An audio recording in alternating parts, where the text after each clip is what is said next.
அஸ்ஸலாமு அலைக்கும் வரஹ்மத்துல்லாஹி வபரகாத்துஹ். அகீதத்து சூஃபியாவில் இருக்கக்கூடிய சங்கைக்குரிய உலமாக்களே, அல்லாஹு தஆலாவின் நல்லடியார்களே, நம்முடைய வாட்ஸ்அப் குரூப்பிலே இருக்கக்கூடிய காயல்பட்டணத்தைச் சேர்ந்த ஹாஜா முஹைனுத்தீன் என்ற சகோதரர் ஒரு கேள்வி கேட்டிருந்தார்கள்.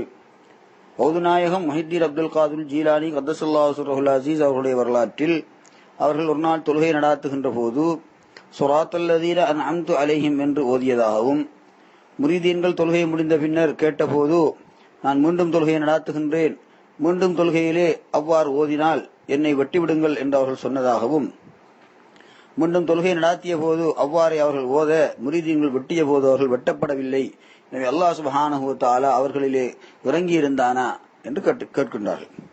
இது மிகவும் ஆழமான ஒரு கேள்வி. மிகவும் நுணுக்கமாக நாங்கள் ஆராய்ந்து இதற்குரிய விவரங்களை நாங்கள் தெரிந்து வைத்திருக்க வேண்டும். அல்லாஹ் சுப்ஹானஹு வ தஆலாவோடு வலிமார்கள் கொண்டிருக்கின்ற நெருக்கத்தை பற்றி நாங்கள் புரிந்து கொண்டால் இந்த விடயத்தை விளங்கிக் கொள்ள முடியும்.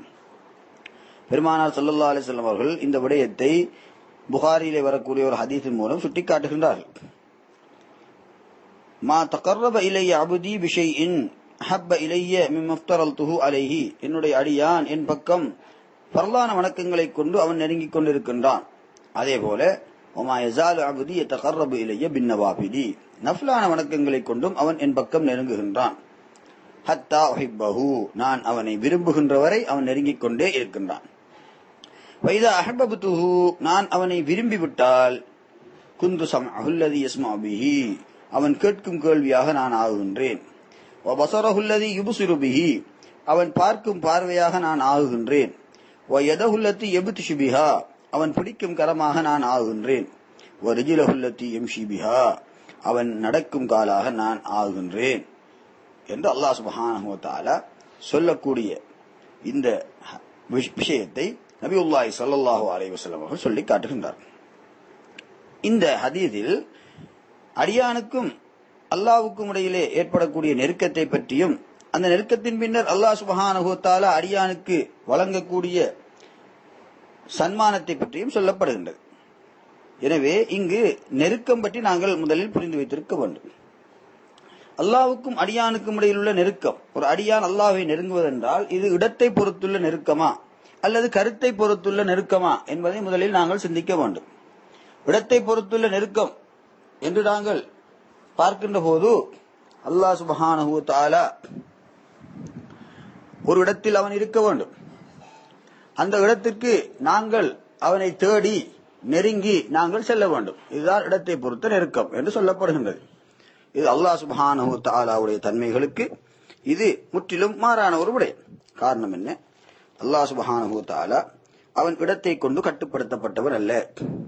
அவன் அரசில் இருக்கின்றான் அல்லது அரசுக்கு அப்பால் இருக்கின்றான் என்ற கொள்கை அது முஜஸ்ஸிமாக்களின் ஷடவாதிகளின் கொள்கை, அது சுன்னத்துல் ஜமாஅத்துடைய கொள்கை அல்ல. எனவே அல்லாஹ் சுப்ஹானஹு வ தஆலாவை நெருங்குதல் என்பது இடத்தை பொறுத்த நெருக்கம் அல்ல. அல்லாஹ் ஒரு இடத்தில் இருப்பதாகவும் அந்த இடத்துக்கு நாங்கள் தேடி அவனை கொஞ்சம் கொஞ்சமாக நெருங்கி செல்வதாகவும் நாங்கள் நினைத்துக் கொள்ளக்கூடாது. எனவே அல்லாஹ் சுப்ஹானஹு வ தஆலாவை நெருங்குதல் என்பது கருத்தை பொறுத்த நெருக்கமாக நாங்கள் அதனை முதலிலே விளங்கிக் கொள்ள வேண்டும். இடத்தை பொறுத்த நெருக்கமாக நாங்கள் விளங்கிக் கொள்ளக்கூடாது. எனவே அல்லாஹ் சுப்ஹானஹு வ தஆலாவை நெருங்குதல் என்பது கருத்தை பொறுத்த நெருக்கம். அல்லாஹ் சுப்ஹானஹு வ தஆலா தான் சர்வ சிருஷ்டிகளாகவும் அவன் தோன்றியிருக்கின்றான். அவனுடைய தாத்தை கொண்டும், அவனுடைய சிவாத்துகள் என்று சொல்லப்படக்கூடிய தன்மைகளை கொண்டும், அவனுடைய அஃஆல்களை கொண்டும், அவனுடைய செயல்களை கொண்டும், அவனுடைய அஸ்மாக்களை கொண்டும் அவன் வெளியாகி இருக்கின்றான். இவ்வாறு இருக்கின்ற போது அவனை நாங்கள் நெருங்குகின்ற போது இந்த தன்மைகள் எங்களுக்கு எவ்வாறு ஏற்படுகின்றன என்பதை நாங்கள் புரிந்து கொள்ள வேண்டும்.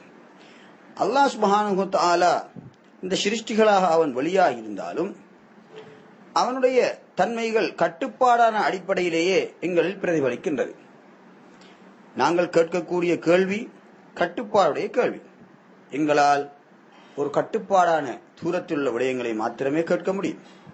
நாங்கள் பார்க்கக்கூடிய பார்வை கட்டுப்பாடுடைய பார்வை. குறிப்பிட்ட தூரத்தில் இருக்கக்கூடிய விடயங்களை மாத்திரம், பொருட்களை மாத்திரம் எங்களால் பார்க்க முடியும்.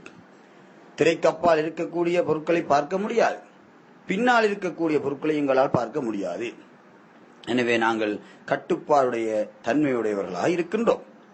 இந்த கட்டுப்பாடுடைய தன்மைகள் நீங்குகின்ற போதுதான் நாங்கள் இறைவனை நெருங்குகின்றோம். இதைத்தான் சூஃபியாக்கள் இந்த ஹதீஸிலே குறிப்பிடப்படக்கூடிய நஃபிலான வணக்கங்களை கொண்டு நெருங்குதல் என்றால் என்ன, ஃபர்லான வணக்கங்களை கொண்டு நெருங்குதல் என்றால் என்ன என்பது சம்பந்தமாக எங்களுக்கு தெளிவுபடுத்துகின்றார்கள். நஃபிலான வணக்கங்களை கொண்டு நெருங்குதல் குர்புன் நவாபில் என்றால் என்ன, ஜவாலு சிஃபாத்தில் பஷரியத்தி வலுஹூரு சிஃபாத்திஹி சுப்ஹானஹு அலைஹி, கட்டுப்பாடுடைய மனித தன்மைகள் நீங்கி கட்டுப்பாடற்ற இறைவனின் தன்மைகள் ஒரு மனிதனிலே வெளியாகுவதுதான் குர்புன் நவாபில், நஃபிலான வணக்கங்களை கொண்டு நெருங்குதல் என்று அர்த்தப்படுத்தப்படுகின்றது. அப்படியாயின் எங்களிலே இருக்கக்கூடிய கட்டுப்பாடான தன்மைகள் நீங்கி கட்டுப்பாடற்ற தன்மை எங்களிலே வெளியாக வேண்டும்.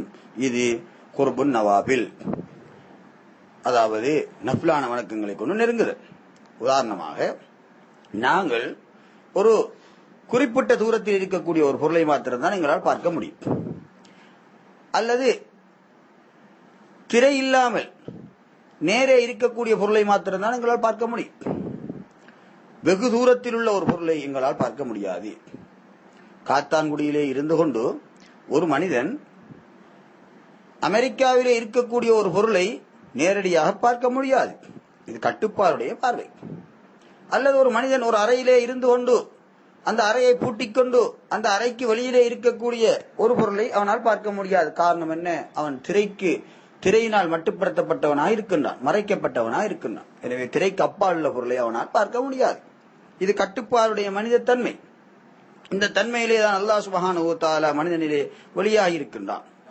ஆனால் அல்லாஹ் சுப்ஹானஹு வ தஆலாவுடைய அருளை கொண்டு இந்த மனிதனிலே இந்த கட்டுப்பாடற்ற தன்மைகள் நீங்குகின்ற போது, இவனுடைய நஃபிலான வணக்கங்களை கொண்டு இவன் அல்லாஹ் சுப்ஹானஹு வ தஆலாவை நெருங்குகின்ற போது அவன் கட்டுப்பாடுடைய அந்த தன்மையை நீக்கி கட்டுப்பாடற்ற தன்மையிலே தஜல்லியாகின்றான், கட்டுப்பாடற்ற தன்மையை கொண்டு வெளியாகின்றான். காரணம் என்ன? அல்லாஹ் சுப்ஹானஹு வ தஆலாவுடைய பார்வைக்கு கட்டுப்பாடு இல்லை. அவன் எல்லா இடங்களிலும் உள்ளவைகளையும் அவன் பார்ப்பான், அவனுக்கு மறைவானது எதுவும் இல்லை. அந்த தன்மை இந்த மனிதனிலே வெளியாகின்றது. அதே போலதான் கேள்வி கட்டுப்பாடற்ற முறையிலே அவனால் கேட்க முடிகின்றது, கட்டுப்பாடற்ற முறையினால் அவனால் கையினால் பிடிக்க முடிகின்றது, கட்டுப்பாடற்ற முறையினால் அவனால் நடக்க முடிகின்றது. இது அல்லாஹ் சுப்ஹானஹு வ தஆலாவை இந்த அடியான் நஃபிலான வணக்கங்களை கொண்டு நெருங்குகின்ற போது ஏற்படுகின்றது. இந்த அடிப்படையிலே தான் வலிமார்கள் அல்லாஹ் சுப்ஹானஹு வ தஆலாவை நஃபிலான வணக்கங்கள் அடிப்படையில், குர்புன் நவாபில் அடிப்படையில் அவர்கள் நெருங்கி இருந்தார்கள் முதலில். எனவே அவர்களின் மூலம் அல்லாஹ் சுப்ஹானஹு வ தஆலாவால் செய்யப்படக்கூடிய கட்டுப்பாடற்ற தன்மைகளை கொண்டான விடயங்கள் நடந்தேறின. அவைகளுக்கு நாங்கள் நிறைய உதாரணங்களை வலிமார்களுடைய வரலாறுகளிலே பார்க்க முடியும். வெகு தூரத்தை மிகவும் குறுகிய நேரத்தில் அவர்கள் கடந்த வரலாறுகளும், தூரத்தில் இருந்த விடயங்களை அவர்கள் கேட்டதும் பார்த்ததும் முன்னறிவிப்பு செய்த வரலாறுகளையும் நாங்கள் நிறைய அறிந்திருக்கின்றோம். இவைகளெல்லாம் அவர்களுடைய கட்டுப்பாடுடைய மனித தன்மைகள் நீங்கி இறைவனை அவர்கள் நெருங்கிய நிலையாகும். அதே போல ஃபர்லான வணக்கங்களை கொண்டு நெருங்குதல் குர்புல் ஃபராயில் என்று சொல்லுகின்ற போது, ஒரு மனிதன் தான் முழுவதுமே அழிந்து ஃபனாஉல் அப்தி பில் குல்லியத்தி அன் ஷுஊரி இத்ராக்கில் மௌஜூதாத்தி ஹத்தா அன் நஃப்ஸிஹி பிஹைது லம் யபக இல்லா வஜூதுல் ஹக்கி சுப்ஹானஹு வ தஆலா. அதாவது ஒரு மனிதன் தான் முழுக்க அவன் அழிந்து தான் இல்லை என்ற நிலையை அவன் ஏற்படுத்தி தன்னையும் மறந்து சகல சிருஷ்டிகளையும் மறந்து அல்லாஹ் மாத்திரம்தான் இருக்கின்றான் என்ற நிலைக்கு வருதல், இதுதான் குர்புல் ஃபராயில், ஃபர்லான வணக்கங்களை கொண்டு நெருங்குதல் என்று சொல்லப்படுகின்றது. இந்த அடிப்படையிலும் வலிமார்கள் அல்லாஹ்வை நெருங்கியவர்களாக இருந்தார்கள். எனவே அவர்களில் கட்டுப்பாடற்ற தன்மைகளும் வெளியாகின. இறைவனை தவிர ஒன்றுமில்லை, அவன் மாத்திரம்தான் இருக்கின்றான், நானும் இல்லை, ஏனைய சிருஷ்டிகளும் இல்லை, அவனே இருக்கின்றான் என்ற அந்த உணர்வை அவர்கள் அனுபவ ரீதியில் அறிந்து உணர்ந்திருந்தார்கள். அவ்வாறு இருக்கின்ற போது அவர்கள் இறைவனுக்கு மிக நெருங்கியவர்களாக இருந்தார்கள். இவர்கள்தான் வலிமார்கள். இந்த அடிப்படையில் அவர்கள் இருந்த காரணத்தினால் அவர்களில் கட்டுப்பாடற்ற விடயங்கள் நிறைய நடந்தேறின. இவைகளை நாங்கள் சிந்தித்து பார்க்க முடியும். இப்ராஹிம் அலைஹிஸ்ஸலாம் அவர்களை நும்ரூத் எனும் அரசன் நெருப்பு கிடங்கிலே தூக்கி எறிந்த போது அவர்களை நெருப்பு சுடவில்லை. ஆனால் நெருப்புடைய தன்மை எரித்து விடுவது, அது கரித்து விடுவது. மனிதனை நெருப்பிலே எறிந்து விட்டால் மனிதன் எரிந்து சாம்பலாகி விடுவான். இதுதான் இயற்கை, இது கட்டுப்பாடுடைய ஒரு நிலை. ஆனால் இப்ராஹிம் அலைஹிஸ்ஸலாம் அவர்கள் இறைவனின் ஒரு மாபெரும் நெருங்கிய அடியாராக, நபியாக, ரசூலாக அவர்கள் இருந்த காரணத்தினால் அவர்கள் கட்டுப்பாடற்ற தன்மையிலே இருந்தார்கள். எனவே அவர்களை நெருப்பு எரிக்கவில்லை, அது கரிக்கவில்லை, அது சுடவில்லை. அவர்களுக்கு அது பூஞ்சோலையாக இருந்தது. அது இறைவனுடைய கட்டளை. அது என்ன? நெருப்பிலே சுடுகின்ற தன்மையை கொண்டு தஜல்லியாக கூடியவன் அவன்தான். நெருப்பாகவும் சுடக்கூடிய தன்மையாகவும் வெளியாகி இருப்பவன் அல்லாஹ் சுப்ஹானஹு வ தஆலா தான். அவனுக்கு அதே நெருப்பிலே குளிராக தஜல்லியாவதற்கு கஷ்டமில்லை. அதே நெருப்பிலே குளுமையான தன்மையை கொண்டு குளிராக தஜல்லியாகி இருப்பது அவனுக்கு எந்த விதத்திலும் அசாத்தியமானதும் அல்ல. எனவே அல்லாஹ் சுப்ஹானஹு வ தஆலா அந்த நிலையை ஏற்படுத்தினான். அதே போல இவர்களிலும் கட்டுப்பாடற்ற மனிதத்தன்மை, கட்டுப்பாடுடைய மனிதத்தன்மை நீங்கி கட்டுப்பாடற்ற இறைவனின் தன்மை அவர்களிலே வெளியாகியது. எனவே அவர்களை நெருப்பு சுடவில்லை. இந்த அடிப்படையில் நாங்கள் கௌது நாயகம் அவர்களுடைய வரலாற்றை சிந்தித்து பார்க்கின்ற போது அவர்கள் ஸிராத்தல்லதீன அன்அம்து அலைஹிம் என்று அவர்கள் ஓதிய போது கட்டுப்பாடற்ற நிலையிலே இருந்தார்கள். எனவே அந்த நிலையிலே இருக்கின்ற போது அவர்களை வெட்டினால் வெட்டப்பட முடியாது, அது வெட்டுப்பட மாட்டாது. காரணம் என்ன? அவர்கள் தன்னை இழந்த நிலையிலே இருந்தார்கள். இதை நாங்கள் சொல்லுகின்ற போது இன்னும் ஒரு கேள்வி வருகின்றது.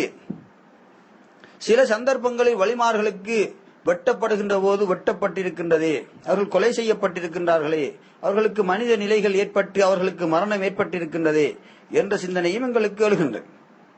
வலிமார்கள் ஒவ்வொரு நேரத்திலும் ஒவ்வொரு நிலையிலே இருப்பார்கள். எல்லா நேரத்திலும் ஒரே நிலையில் இருப்பார்கள் என்று நாங்கள் அவர்களை சுருக்கமாக விளங்கிக் கொள்ளக் கூடாது. அவர்களுடைய நிலைகளை நாங்கள் மிகவும் குறுகிய அடிப்படையில் சிந்திக்க கூடாது. அவர்கள் ஒவ்வொரு நேரத்திலும் ஒவ்வொரு நிலையிலே இருப்பார்கள். பெருமானார் ஸல்லல்லாஹு அலைஹி வஸல்லம் அவருடைய வரலாற்றை நாங்கள் பார்த்தால் அவர்கள் மனித தன்மையில் இருந்திருக்கின்றார்கள், மகாமுல் பஷரியா. அந்த நேரத்தில் அவர்களுக்கு பல் உடைந்த போது ரத்தம் ஏற்பட்டது, ரத்தம் வந்தது. அந்த நேரத்தில் அவர்களுக்கு பசி ஏற்பட்டது. காரணம் என்ன? மனித தன்மையிலே இருந்த நிலை, மக்காமுல் பஷரியாவிலே இருந்த நிலை. சில நேரங்களில் அவர்கள் மக்காமுல் ரூஹானியா, ரூஹானியத்துடைய நிலைமையிலே இருந்திருக்கின்றார்கள். அந்த நேரத்தில் அவர்களுக்கு மலக்குகள் வந்து அவர்களுடைய நெஞ்சை பிளந்து அவர்களுடைய கல்பை வெளியிலே எடுத்த போது, அவர்களுடைய நெஞ்சை பிளந்த போது அவர்களுக்கு ரத்தம் வரவில்லை, அவர்களுக்கு எந்த நோவினையும் ஏற்படவில்லை. சாதாரண மனித நிலையிலே இருந்திருந்தால் அவர்களுக்கு நோவினை ஏற்பட்டிருக்க வேண்டும், ரத்தம் வந்திருக்க வேண்டும். ஆனால் அவர்கள் மக்காமுர் ரூஹானியா என்ற நிலையிலே இருந்த போது அவர்களுக்கு எந்த நோவினையும் ஏற்படவும் இல்லை, அவர்களுக்கு இரத்தம் வரவும் இல்லை. அதே போல அவர்களுக்கு பசி தாகமற்ற நிலையிலே அவர்கள் தொடர் நோன்பு நோற்றவர்களாக இருந்திருக்கின்றார்கள். மேராஜுடைய கட்டங்களிலே, மேராஜுடைய சம்பவத்திலே அவர்கள் வானத்தை தாண்டி ஆகாயத்தை தாண்டி அவர்கள் சென்ற போது அவர்கள் சாதாரண மனித நிலையிலே இருந்திருந்தால் அவ்வாறான ஒரு பிரயாணத்தை அவர்கள் மேற்கொள்ள முடியாது. இது அவர்களுடைய ரூஹானியத்துடைய நிலை. அதே போல மக்காமுல் ஹக்காயிக் என்று சொல்லப்படக்கூடிய யதார்த்த நிலையில் இருந்துதான் அவர்கள் சிதறத்துல் முந்தஹாவை தாண்டி இறைவனை தரிசித்தார்கள். எனவே அவர்கள் பல நிலைகளில் இருந்திருப்பதை நாங்கள் உணரக்கூடியதாக இருக்கின்றது. அதே போல வலிமார்களும் அல்லாஹுவை நெருங்கிய நிலையில் இருந்தவர்கள் குர்புன் நவாபில் என்று சொல்லப்படக்கூடிய பஷரியத்தான தன்மைகளை நீக்கியவர்களாக, இறை தன்மையிலே நெருங்கியவர்களாக இருந்திருக்கின்றார்கள். குர்புல் ஃபராயில் என்று சொல்லப்படக்கூடிய தன்னையை முற்றாக இழந்த நிலையிலே இருந்திருக்கின்றார்கள். அதே போல சில கட்டங்களில் அவர்கள் சாதாரண மக்காமுல் பஷரியா மனிதத்தன்மையிலும் இருந்திருக்கின்றார்கள். அவ்வாறான நிலையில் இருக்கின்ற போது அவர்களுக்கு எல்லாம் ஏற்பட்டது. அவர்களுக்கு வெட்டினால் காயம் ஏற்படும், பசி ஏற்படும், தாகம் ஏற்படும், சாதாரண மனிதனுக்கு ஏற்படக்கூடிய சகல விடயங்களும் ஏற்படும். அந்த நிலையிலே அவர்களுக்கு ஏற்பட்டது. இவ்வாறான உயர்ந்த அந்தஸ்திலே இருக்கின்ற போது அவர்களுக்கு எந்த ஒரு பாதிப்பும் எந்த ஒரு ஆபத்தும் ஏற்படவில்லை. இன்னும் ஒரு கேள்வி அதோடு தொடர்பாக பத்ருத்தீன் என்ற சகோதரர் கேட்டிருந்தார்கள். கௌது நாயகம் அவர்கள் கும்பி இது நீ என்னுடைய உத்தரவை கொண்டு எழும்பு என்று சொல்லி இருக்கின்றார்களே, சில வலிமார்கள் சில கட்டங்களில் கும்பி இது நில்லா என்று சொல்லி இருக்கின்றார்களே, இது இரண்டும் எவ்வாறு என்று கேட்டிருந்தார்கள். இது இரண்டும் அவர்கள் இருந்த அந்த நிலைகளை பொறுத்த வசனமே தவிர இரண்டுக்கும் வித்தியாசம் கிடையாது. அவர்கள் இறைவனிலே முழுமையாக ஃபனாவாகி இருக்கின்ற கட்டத்திலே, தன்னை இழந்த நிலையிலே அவர்கள் இருக்கின்ற நேரத்திலே அவர்கள் கும்பி இது நீ என்று சொல்லி இருக்கின்றார்கள். அவருடைய மகாம் கொஞ்சம் குறைவாக இருக்கின்ற நேரத்திலே அவர்கள் கும்பி இதனில்லா என்று சொல்லியிருந்தார்கள். இரண்டும் ஒரே விடயத்தை தான் காட்டுகின்றது. அல் குர்ஆனிலும் இவ்வாறான வசனங்கள் வந்திருக்கின்றன. ஈசா அலைஹிஸ்ஸலாம் அவர்கள் என்ன சொல்லுகின்றார்கள்? ஈசா அலைஹிஸ்ஸலாத்து வஸ்ஸலாம் அவர்கள் சொல்லக்கூடிய விடயத்தை அல்லாஹு தஆலா சொல்லி காட்டுகிறார் அல் குர்ஆனிலே. உபரிஉல் அக்மஹ வல் அப்ரஸ வஹியில் மௌதா பிஇذنில்லா, பிறவி குருடனையும் வெண்குஷ்ட ரோகியையும் அதே போல மரணித்தவர்களையும் அல்லாஹ்வுடைய உத்தரவை கொண்டு நான் எழுப்புவேன் என்று ஈசா அலைஹிஸ்ஸலாம் சொல்லுகின்றார்கள். வஹியில் மௌதா பிஇذنில்லா, அல்லாஹ்வுடைய உத்தரவை கொண்டு நான் எழுப்புவேன், மரணித்தவரை நான் உயிர்ப்பிப்பேன் என்று சொல்லுகின்றார்கள். அல்லாஹ்வுடைய உத்தரவை கொண்டு என்று அந்த சொல்லை பாவிக்கின்றார்கள். அதே நேரத்தில் இப்ராஹிம் அலைஹிஸ்ஸலாம் அவர்கள் கேட்கின்றார்கள் அல்லாஹ்விடத்திலே, இறைவா, நீ எவ்வாறு மௌத்தானவர்களை ஹயாத்தாக்குகின்றாய் என்பதை நான் பார்க்க வேண்டும், எனக்கு காட்டு என்று சொன்னபோது அல்லாஹு தாலா என்ன சொல்லுகின்றான்? அல்லாஹு தாலா சொல்லுகின்றான், நீங்கள் 4 பறவைகளை எடுத்து அவைகளை அறுத்து அதனுடைய இறைச்சி மாமிசங்களை பங்கிட்டு 4 மலைகளிலே நீங்கள் வைத்துவிட்டு சும்மதுஹுன்ன, நீங்கள் அலையுங்கள், தீனகசையா, அவைகள் உங்களிடத்திலே விரைந்து வரும் என்று அல்லாஹ் சொல்கின்றான். நீங்கள் பங்கிட்டு வையுங்கள், அறுத்த அந்த மாமிசங்களை ஒவ்வொருஆக்கி வையுங்கள், நான் அழைக்கின்றேன் என்று அல்லாஹ் சொல்லவில்லை. சும்மதுஹுன்ன, இப்ராஹீமே நீங்கள் அலையுங்கள் என்று சொன்னான். எனவே அல்லாஹ் சுப்ஹானஹு வ தஆலா அல் குர்ஆனிலே 2 விதமாகவும் சொல்லி இருக்கின்றான். அல்லாஹ்வுடைய உத்தரவை கொண்டு என்று ஈசா அலைஹிஸ்ஸலாம் அவர்கள் சொல்லுகின்றார்கள். இப்ராஹிம் அலைஹிஸ்ஸலாம் அவர்கள் உயிர்ப்பிக்கின்ற கட்டத்திலே நீங்களே கூப்பிடுங்கள் என்று அல்லாஹ் சொல்லுகின்றான். எனவே இங்கே இப்ராஹிமும் ஈசா அலைஹிஸ்ஸலாம் அவர்களும் இறைவனுக்கு வேறானவர்கள் அல்ல. அவன்தான் சகல சிறுசிகளாகவும் தஜல்லியாக இருக்கின்றான். இந்த இடத்திலே அல்லாஹ் சுப்ஹானஹு வ தஆலா குதுபு நாயகம் அவர்களிலே இறங்கி இருந்தான் என்று நாங்கள் சொல்லக்கூடாது. அது ஹுலூலுடைய கொள்கை, அது இஸ்லாத்துக்கு மாற்றமான கொள்கை. அவ்வாறல்ல. குதுபு நாயகம் அவர்களாகவும் ஏனைய நபிமார்களாகவும் வலிமார்களாகவும் சகல சிறுச்சிகளாகவும் தோன்றியிருப்பவன் அவன்தான், அவனை தவிர எதுவும் இல்லை. ஆனால் நாங்கள் கட்டுப்பாடுடைய தன்மைகளிலே இருக்கின்றோம். நபிமார்களும் வலிமார்களும் கட்டுப்பாடுடைய தன்மைகளை கலைந்து கட்டுப்பாடற்ற தன்மைகளிலே அவர்கள் ஆகிவிட்டார்கள். அல்லாஹு தஆலா அவர்களுக்கு அந்த நிலையை ஏற்படுத்தி வைத்தான்.